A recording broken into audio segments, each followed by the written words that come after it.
Мы ведем свой репортаж с южного Подмосковья. Прекрасное место за Окой. 8 марта. Время около 3 часов дня. Яркое солнышко. На улице минус примерно 5. Солнце яркое, поэтому солнечная батарея 40 Вт. Мы ее направляем на солнышко.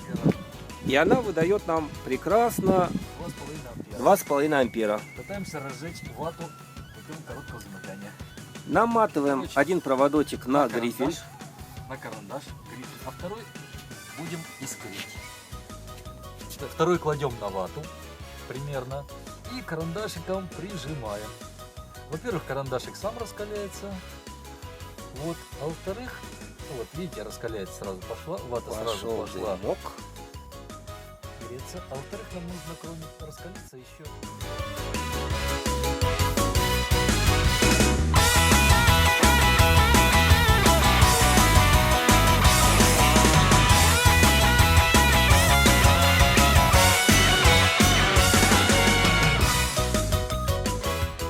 Вот, короче, понадобилось буквально 15 Несколько секунд.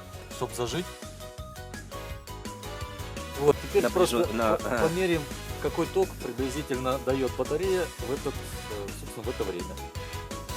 Берем амперметр, вот, ну, в режиме амперметра, цепляем его также на Т.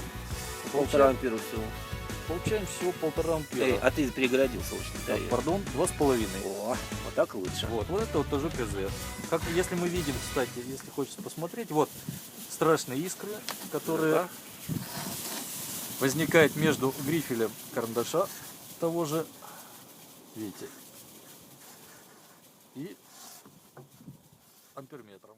Вот, ток 2 ампера, 2,5 ампера, как видите, просто проплавляет доску.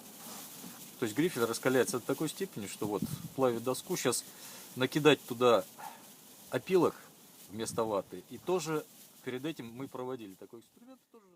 Более того, такая батарейка всего за 1 час, присоединенная к автомобильному аккумулятору, позволит вам запустить движок, если аккумулятор был разряженный. Если он совсем мертвый. То есть вот выжгло просто-напросто ток, как видите, всего 2,5 ампера. Прекращаем на этом эксперименты. Всего доброго, до следующего выпуска новостей.